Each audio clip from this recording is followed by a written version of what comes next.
So Democrats outnumber Republicans by a pretty substantial margin in the state. With this in mind, what do you think your chances are? How do you think you're going to win? I think we've got an excellent chance. You know, I've spent the last 3 years traveling all across the state, listening to the concerns of a great many Marylanders from all walks of life. And I can tell you that there's a real mood out there that people are fed up with politics as usual in Annapolis. And we've actually done some polling that says an overwhelming majority of Marylanders want to see a dramatic change of direction. Regardless of their party affiliation, I think people are finally fed up with the direction of our state and maybe ready to do something about it for a change. What do you plan to do as governor? What's your economic program?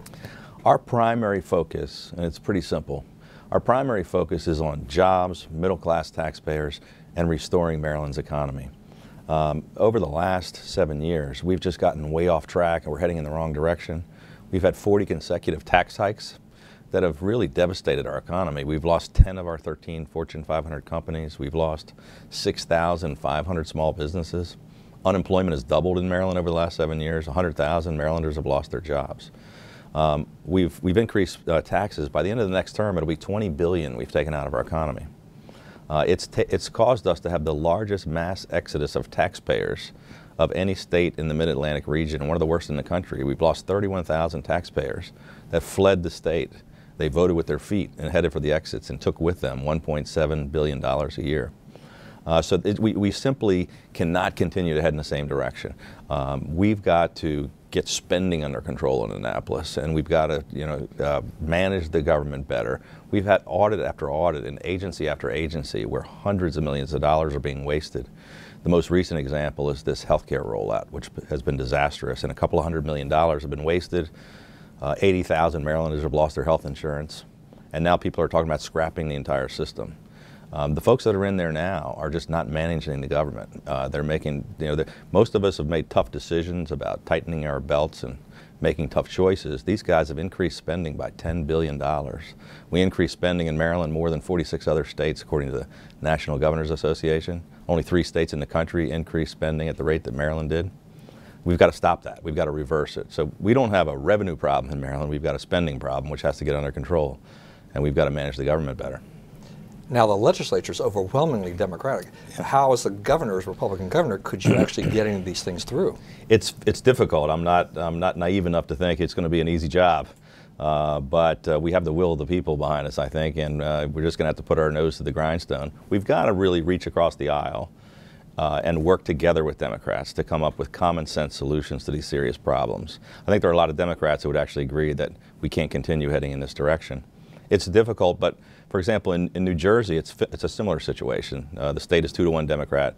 2/3 of the Senate and the House are Democrats, and Governor Christie's had some success in getting some things accomplished, and it's basically being willing to work with the other side. And sometimes I think in politics today, it's Democrats and Republicans constantly fighting, never really accomplishing anything. And I think the average citizen just says, I wish you guys would stop the fighting, sit down at a table together and figure out how we come up with some solutions to these problems. And that's the way we would govern.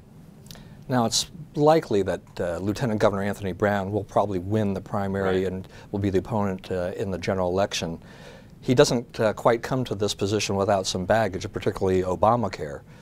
Well, the most recent example was this rollout of the Obamacare program here in Maryland, and the state website, which has been an absolute disaster. We've wasted $230 million, tens of thousands of people losing their health care insurance. It's probably one of the worst examples of the mismanagement of state government, but it's only the most recent one. It's one of the few things he's actually done as lieutenant governor. Over 7 years, hasn't had much responsibility, but the one thing they gave him to do, he completely bungled and mismanaged. But in addition to that, I mean, he's just been part of the problem of this administration. The O'Malley-Brown administration has been the ones taking us off the cliff. They're the ones that raised the spending by $10 billion. They're the ones that pushed 40 consecutive tax hikes.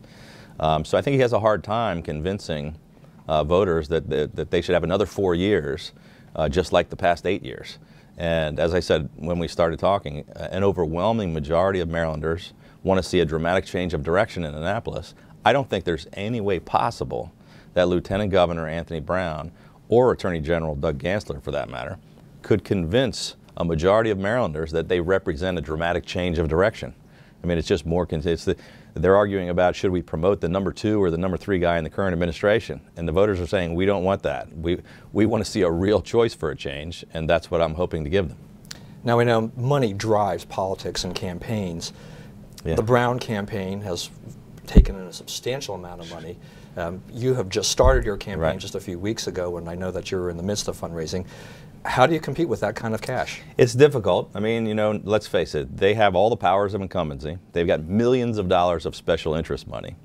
And what we've got is the largest nonpartisan grassroots organization in Maryland history, 80,000 people. I think we've got a majority of people who are unhappy with what's going on. So we have to, you know, outwork them and out-organize them. We've got to raise enough money, obviously, to compete and get our message out. But we're not going to spend as much as they are, and we don't need to.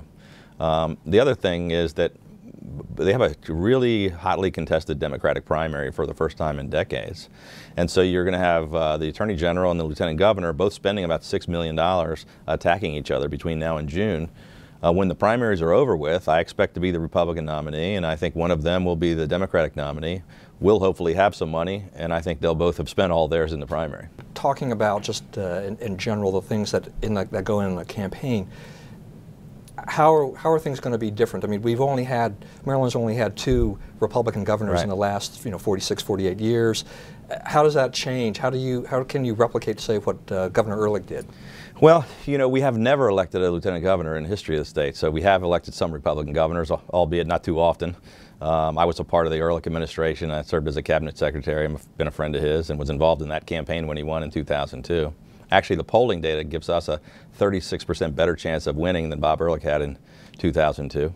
But we can't just focus on the Republicans. Republicans are outnumbered 2-1. The only way you can possibly make a difference in Maryland is to appeal to independents and Democrats that are willing to cross over. And so for the past 3 years, I've built this organization, Change Maryland. It's a nonpartisan organization. We're saying this isn't just another fight between Republicans and Democrats. This is a fight for Maryland's future, and it's a fight worth fighting. Nearly half of our 80,000 members are Democrats and independents, and they agree with us that Annapolis is out of control. They agree that we shouldn't have a monopoly in Annapolis with no checks and balances and no debate. They don't want to see more tax increases. They don't want to continue in the same direction. So if you just got every single Republican vote in Maryland, you would lose. But we're not intending to just get the Republican votes. We're hoping to attract Democrats and independents as well. And I think on the economic issues that we're focused on, that's what most people in Maryland care about. It's pocketbook issues. That's what they're worried about. So you think they'll actually be able to, you'll be able to convince these unaffiliated or the non-Democrats at this point to do something? We're hoping so. Our polling data shows that people are overwhelmingly frustrated and unhappy about the current administration. They want to see a change, and that a large majority of independents and a sizable portion of Democrats are willing to consider voting for a campaign like ours.